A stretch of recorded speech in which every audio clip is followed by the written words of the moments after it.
ہم سب کا عقیدہ قرآن میں آیا، زہرا کے بابا حسین کے نانا، حسین کے نانا کربلا میں گونجا حیدر کا نعرہ، عثمان پکارے، عثمان پکارے، عمر کا نعرہ، دریاؤں کی روانی، دریاؤں کی روانی، بلبل کا ترنم، پھولوں کا تبسم، رضا کا نعرہ، رضا کا نعرہ، ثاقب کا نعرہ، ہم سب کا نعرہ، ذرا پیار سے کہہ دو، للکار کے کہہ دو۔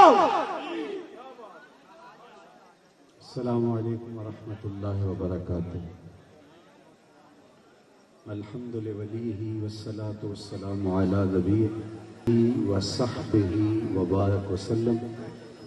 قال اللہ تعالی وتبارک فی القرآن المجید والفرقان الحمید فی شان حبیبہ مخبرا وآمرا ان اللہ وملائکتہ یصلون علی النبی یا ایھا الذین آمنوا صلوا علیہ وسلموا تسلیما۔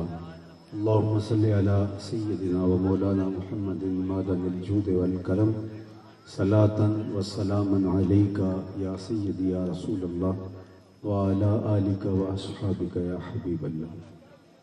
تمام حمد و ثنا، تعریف و توصیف اللہ جل مجدہ الکریم کی ذات بابرکات کے لیے، جو خالق کائنات بھی ہے اور مالک شش جہات بھی۔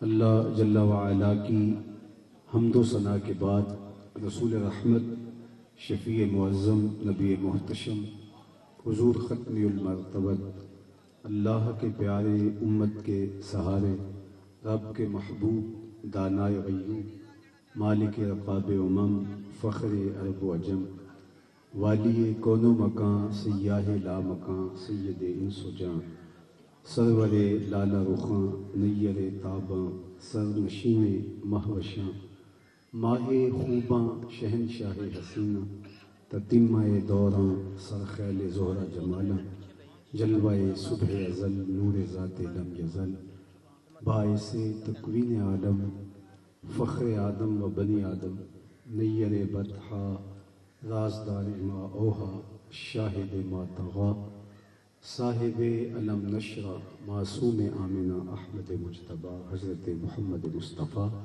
صلی اللہ علیہ وآلہ وسلم کے حضور ناز میں اپنی عقیدتوں، ارادتوں اور محبتوں کا خراج پیش کرنے کے بعد، عالی مرتبت محتشم سامعین، حاضرین و حاضرات، ذی وقار علماء کرام، مشائخ اعظام، عمائدین شہر، السلام علیکم ورحمۃ اللہ وبرکاتہ۔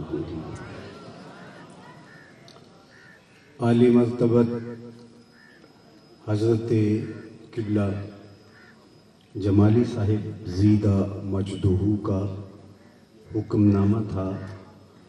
اللہ کا شکر ہے کہ آج آپ کے درمیان موجود ہوں اور جو وعدہ تھا اس کی تکمیل ہو رہی ہے، اور مجھے آج ہی یہ علم ہوا کہ یہ شہر ہمارے دیرینہ انجمن طلبہ اسلام کے سابقہ صدر عالی مرتبت جناب احمد عبدالرزاق ساجد صاحب کا شہر ہے، تو بہت ساری پرانی یادیں بھی تازہ ہو رہی ہیں۔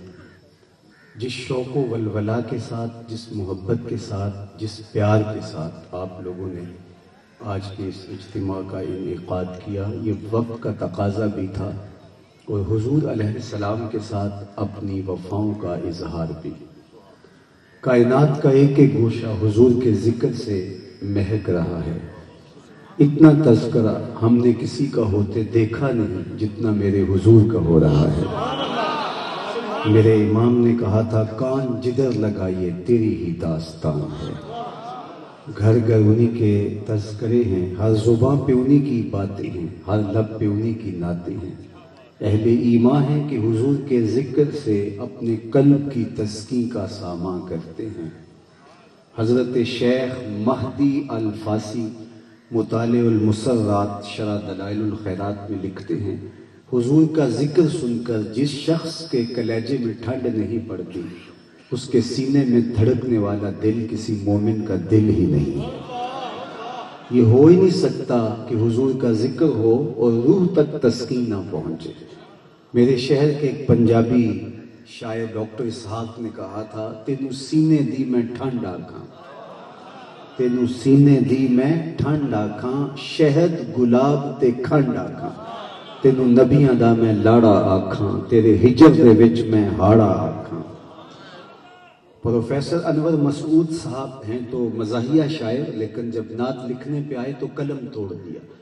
ان کا نام لبوں پر آئے، میٹھا میٹھا منہ ہو جائے، ان کے بول بہاروں جیسے اور اصحاب ستاروں جیسے، ان سا پیارا اور نہ کوئی، ان سے بچھڑ کے لکڑی روئی، جب وہ سیر کو جایا کرتے سر پہ بادل سایا کرتے۔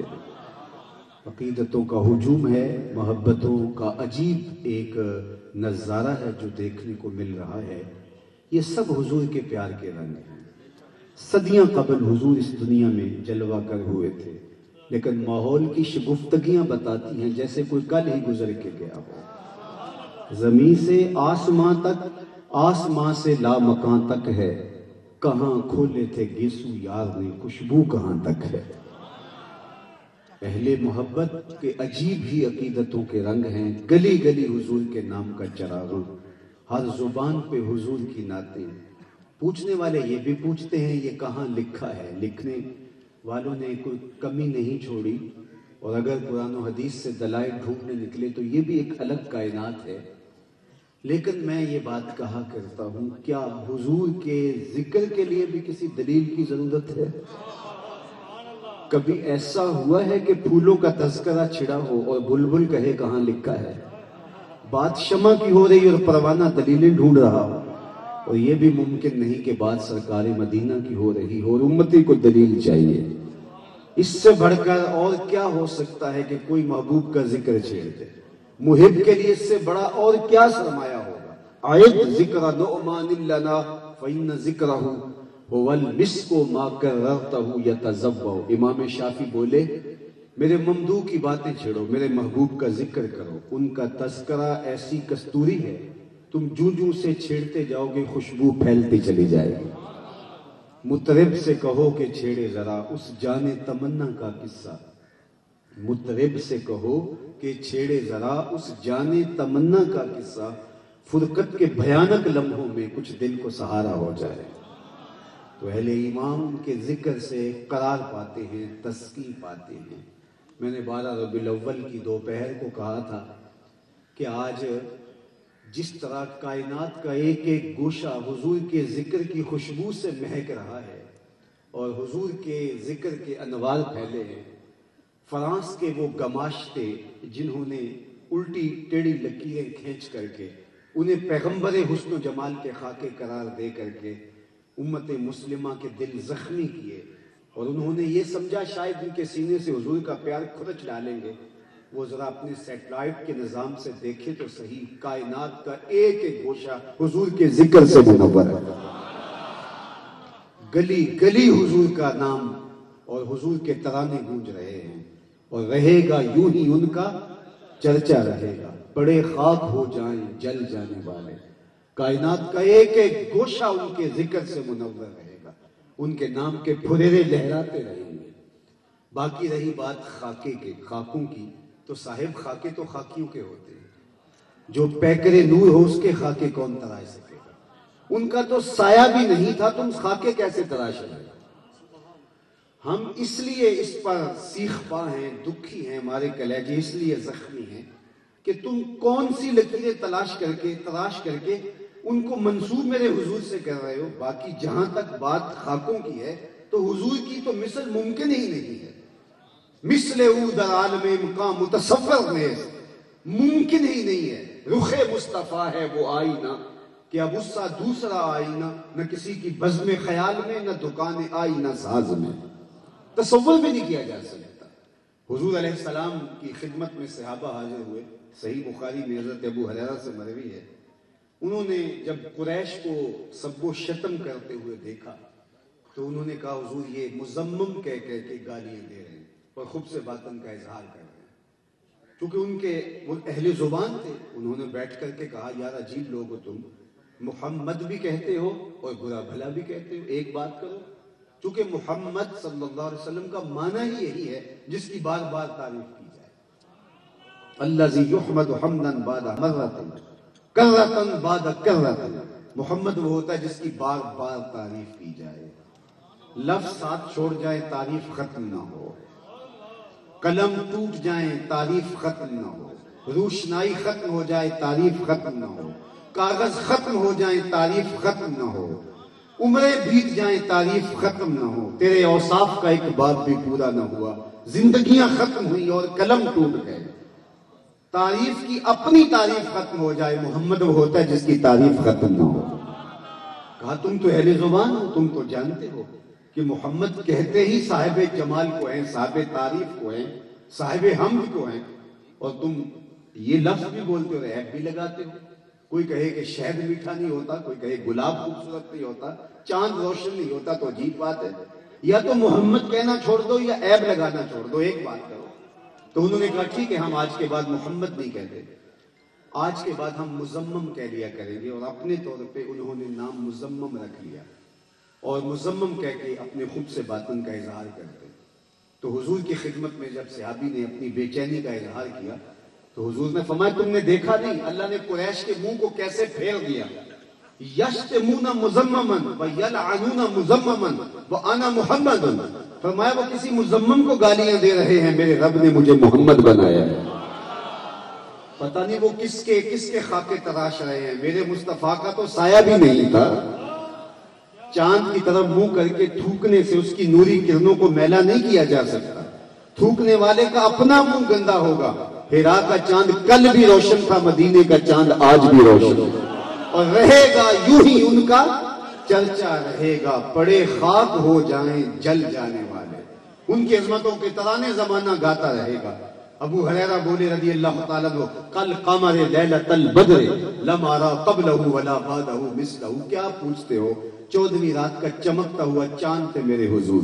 پھر کہا نہیں نہیں نہیں، حضور جیسا نہ پہلے دیکھا نہ بعد میں دیکھا. حسان بن ثابت پاس ہی کھڑے تھے. بولے دیکھتے کیسے، کسی ماں نے جنم دیا ہوتا تو دیکھتے. خدا نے وہ سچائی پن چھڑیا جنہیں وچ محمد کو ڈالیا سی. حسینہ جمیلہ دا منہ موڑ دیتا، محمد بنا کے قلم توڑ دیتا.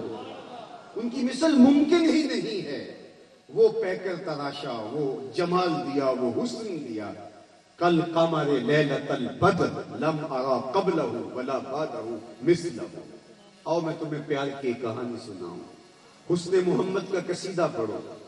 آج اگر وہ اپنے خود سے باطن کا اظہار کر رہے ہیں تو میاں چنو کے اس کھلے میدان کے اندر ہزاروں لوگ جمع ہو کر کے حسن محمد کے قصیدے پڑھ رہے ہیں، حضور کے نام کے ترانے پڑھ رہے ہیں.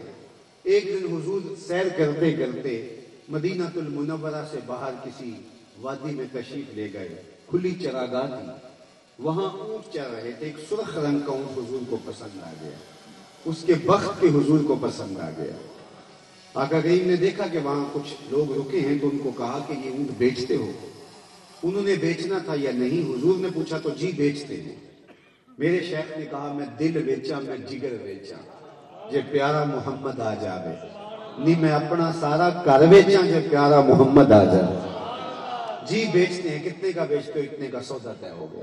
فرمایا میں تاجرانہ غرض سے تو نہیں آیا تھا کہ قیمت ساتھ لے کے آیا ہوتا، مجھے تم اونٹ دے دو اور میں اپنے شہر جا کے اس کی قیمت بھیج دیتا ہوں. انہوں نے کہا میں منظور ہے. حضور نے اونٹ پکڑا اور سوئے مدینہ چل دیے. جب تک حضور دکھائی دیتے رہے وہ حضور کو دیکھتے رہے. جب آقا کریم نظروں سے اوجھل ہو گئے تو دل پہ ہاتھ رکھ کے کھڑے ہو گئے. تھوڑی دیر سکتے سے باہر آئے تو ایک دوسرے سے کہنے لگے یار جس کو تم نے اونٹ ادھار دیا ہے اسے جانتے ہو؟ انہیں کہا ہم تو نہیں جانتے. کسی کو نقد سودا آپ دیتے ہو تو اس کا پتہ پوچھنے کی ضرورت نہیں ہوتی، اور اگر ادھار کسی کو دیتے ہو یا اسے جانتے ہوتے ہو یا درمیان میں کوئی ضامن ہوتا ہے یا کوئی چیز گروی وہ رکھتا ہے.